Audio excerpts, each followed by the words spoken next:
So guys, paalis tayo, punta ng market. Paalis tayo, punta ng market. Welcome to my channel. This is me.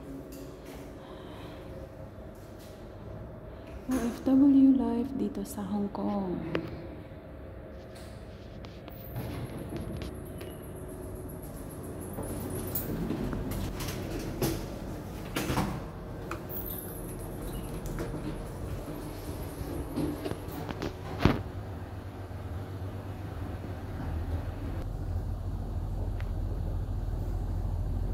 So, dito na tayo sa ground floor guys. Dito na tayo sa ground floor.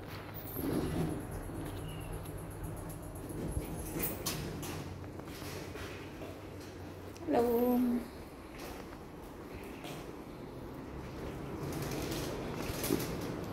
Medyo maulan ang panahon kasi kakatapos lang ng bagyo. So, right now, signal number 1 dito sa Hong Kong after ng Typhoon Ragasa.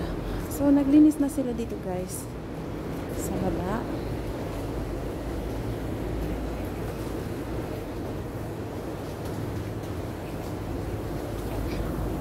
Kung baguhan ka sa aking channel, please consider subscribing and hit that notification bell so you'll be notified whenever I uploaded a new video. And big shout out to all of my subscribers. Big shout out sa aking channel members. Maraming salamat po sa walang sawang suporta ninyo sa aking channel. So medyo maulan ang panahon. Pero okay lang kasi may payong naman tayo. So it's a walking distance guys. Galing ng bahay papunta ng market.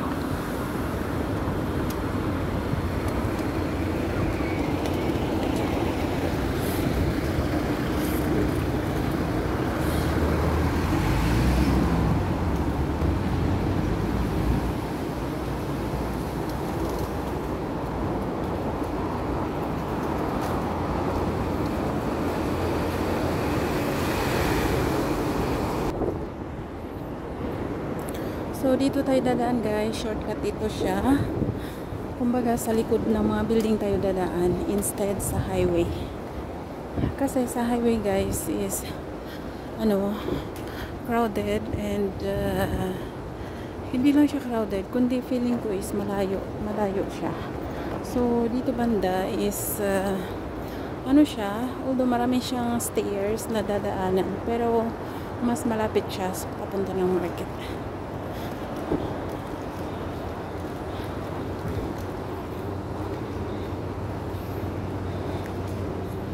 So, malapit na tayo sa highway.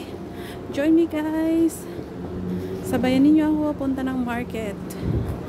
And if napanood ninyo ang mga previous videos ko, please consider sharing it to your any social media platform or to your YouTube community.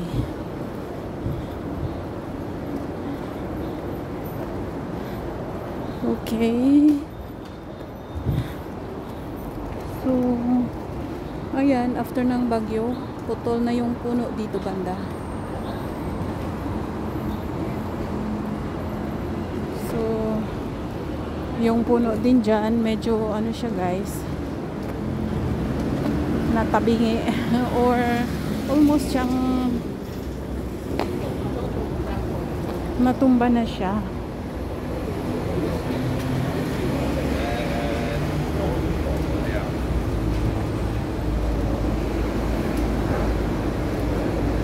Okay, kaya dito na tayo.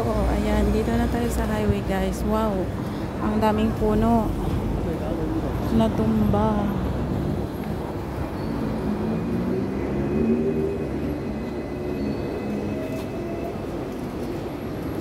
Hindi ako lumabas ngayon nag-market. Hindi ako lumabas ngayon guys, fitness morning. Kasi nag-ayos kami sa rooftop.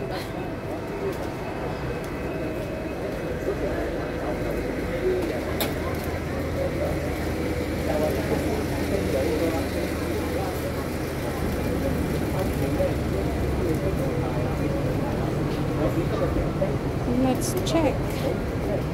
So far, dito banda is okay sila. Okay yung daanan natin sa highway.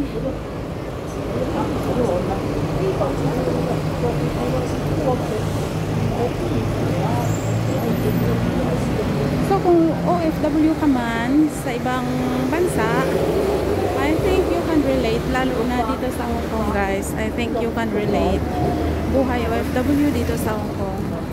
Or kung isang caregiver ka man, caregiver, yes, minsan mahirap ang buhay, guys. Pero if you love what you do, walang mahirap, guys, diba? If you love what you do.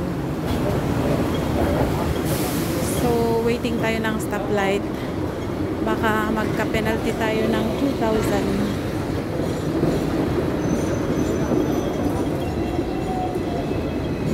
Ayan sila, nagko-cross. Pero ayaw kong sumunod.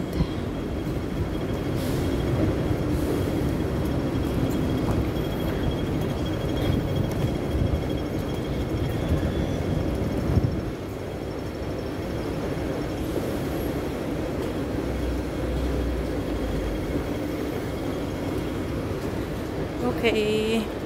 So, nakatawid na tayo sa stoplight. So, again, after ng highway, guys, mag-shortcut na naman tayo. Papunta ng wet market or gulayan. Yes, gulayan siya. Wet market is doon banda.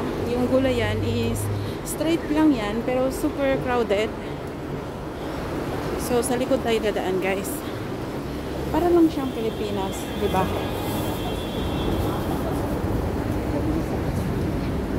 Okay, dito tayo dadaan.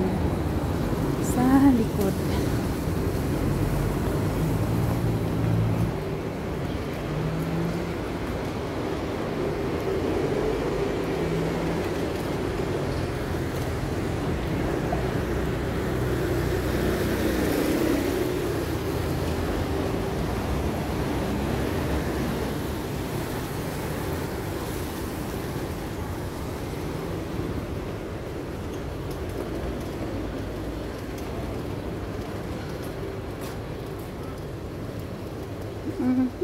So, dito na tayo, guys. Wow, sarado yung ano.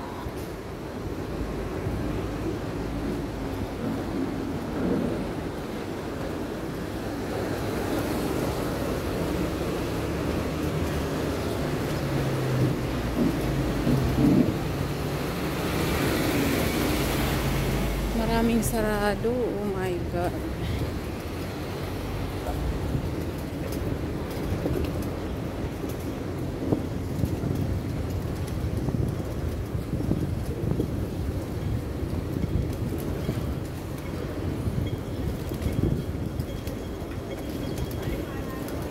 Dito sila bukas. Okay. So, dito na tayo, guys. Dito na tayo sa gulayan. So, marami pa rin sarado na gulayan. Pero, okay lang. Kasi, kunti lang naman ang bibili natin, guys. Bibili natin for today is fish lang. Yes. Fish. Prutas, orange, and gloves. So, dalawang klaseng isda, guys, ang ating bilihin ngayon.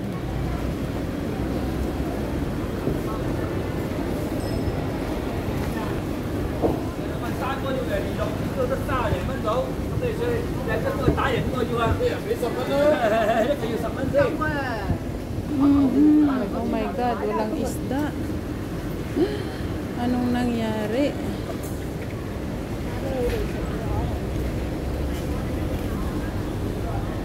So, dito tayo sa kabila. Bibili ako ng fish part, guys. Pero, parang wala yata sa kabila. Let's see dito. Oh my God, wala din sila. Ha?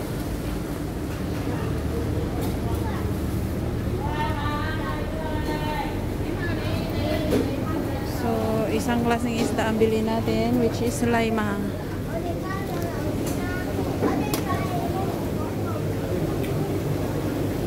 Kung mayroon.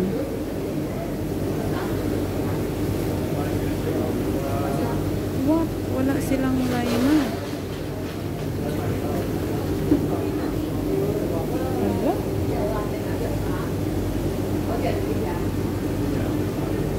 Walang laima. Okay, tingnan natin sa kabila kung mayroon.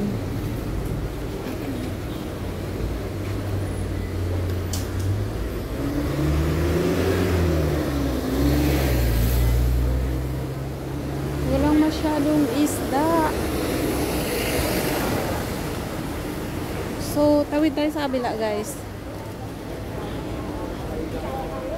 Anyway, kung nasusubaybayan ninyo ang aking diary or ang aking YouTube channel, yung mga videos ko mainly consist of random videos, which is my life here dito sa Hong Kong.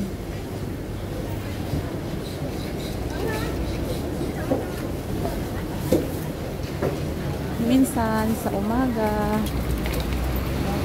pagsimula ko ng morning, then about food, lunch, breakfast, lunch, and dinner, and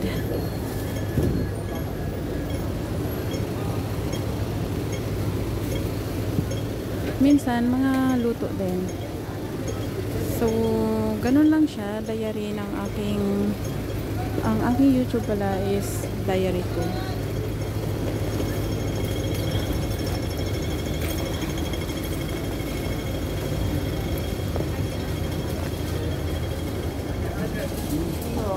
So, uli guys, maraming salamat sa walang sawang suporta ninyo sa aking channel. Maghanap ako ng isda.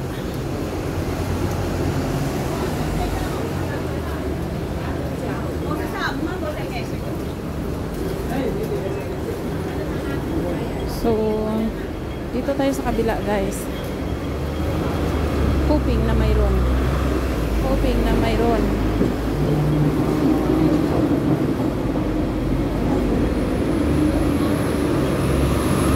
So, waiting pa rin ang stoplight.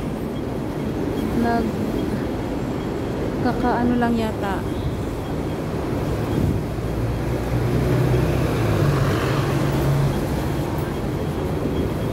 Okay, there you go. Malapit na tayong tatawid. So, maraming salamat guys. Maraming salamat sa pag join ninyo at sa pag susubaybay sa aking mga videos.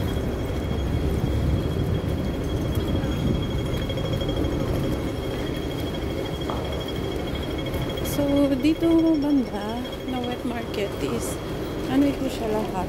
Yung lahat ng seafood guys nandyan. And hoping na mayroon sila.